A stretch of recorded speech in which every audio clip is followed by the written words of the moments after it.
change your life? Why transform?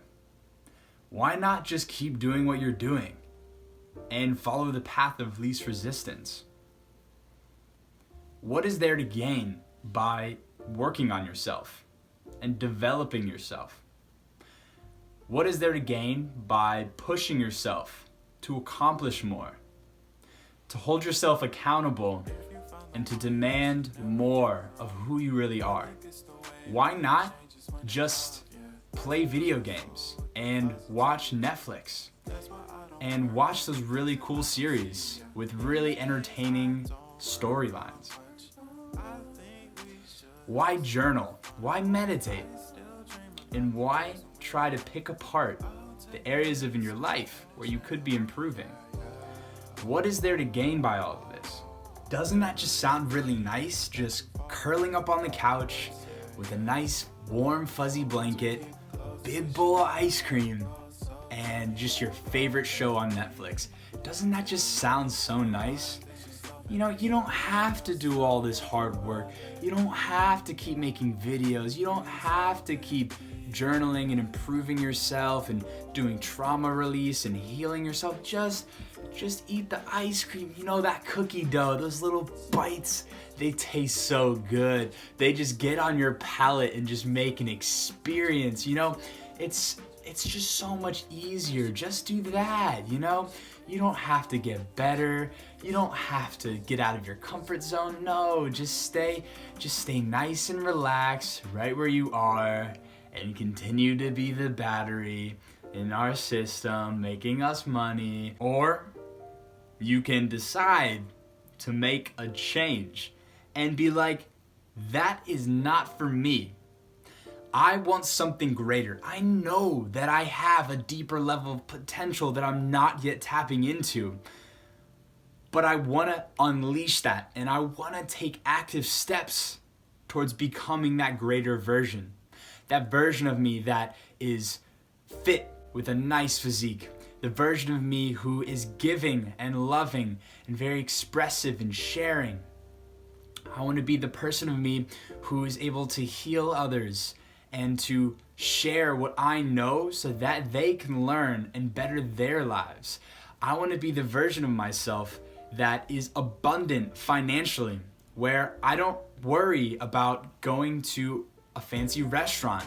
I'm not worried about buying expensive healthy foods because I know I'm filling myself up with the right stuff, which allows me to just have more energy and to produce more and to be more and to enjoy life more. In reality, there is no right way to do it. It's entirely up to you how you want to choose to spend your time and what to do with your life. As you can see, there are two different general directions you can go with your life. And I want to make this clear. Neither is correct, and neither is wrong, and neither is better. It's entirely up to you how you want to spend your life, and I'm not here to tell you what's right for you. I am here, however, to open your mind to some of these questions about how you want to spend your life. How do you want to spend your time? When you spend that time on the couch with the ice cream, do you feel like you're getting the most out of life? Or do you feel like you're wasting your time? If you feel like the latter, that's probably because you know you have something greater to share with the world. You have individual gifts that are unique to you and that will provide so much value to the people you interact with in your life. Whether that's the gift of gab, being able to express yourself and communicate with people in a persuasive and effective in a win-win way. Maybe you have a gift in the way that you listen to people. You are able to hold space and allow people to fully express themselves and to fully be who they are. Maybe you have the gift of physicality. Maybe you're very athletically gifted and you're able to accomplish feats that people may have thought previously impossible. And you're able to expand people's horizons in their minds of what's truly possible in this reality through your athletic gifts. Maybe you have a gift of farming. Maybe you're really drawn to the cycles of plants and producing different types of nature. Maybe you have a gift as a teacher and you really are able to help students with where they're at to recognize what they need to do to get to the next level, or to understand a new concept, or in a way that's going to help them best grow. To really understand your answer to the question, why work on yourself? You gotta understand your motivations for doing so. And there are 3 main types of motivations you can draw from in order to best achieve whatever goals you set out for yourself. So the 3 levels of motivation are as follows. The highest one is referred to as higher self-motivation. Higher self-motivation is your highest good. It's the spiritual side of you where it's connecting to that creativity and that contribution to the greater good. For example, let's say you're a salesperson. Your higher motivations could be, I want to be able to be successful at sales so that I can provide a good life for my family, so that we can enjoy and love each other securely, having that financial freedom. Maybe you're really interested in selling whatever product or service you have because you're passionate about creating a win-win scenario where you and the client both benefit equally. The second form of motivation is what's called day-to-day motivation. These are basically just common needs and goals throughout your day. So for example, it could be, well, I need money to pay the bills. I want to have a good place to live. I want to have good food. These are just your basic needs, not super spiritually inclined and not coming from a lower place. And now the third point of motivation is what we refer to as the lower self-motivation. And the lower self-motivation is basically the ego-driven desires to want to accomplish something.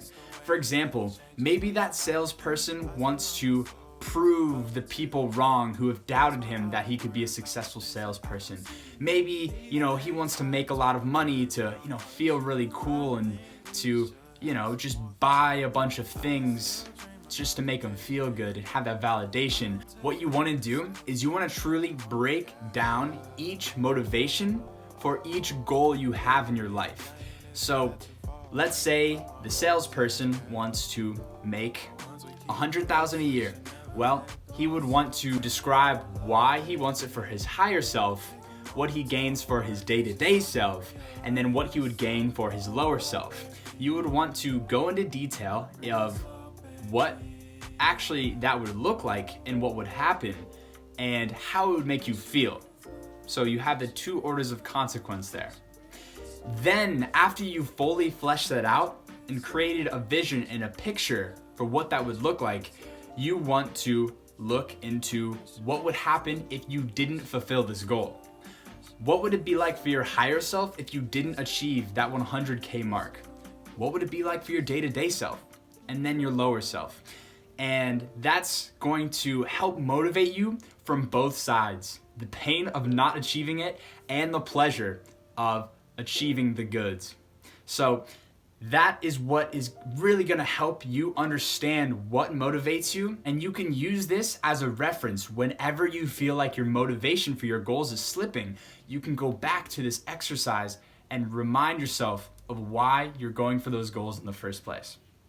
This will also help you understand whether or not it's important for you to transform and to do self-development, whether that's worth it for you.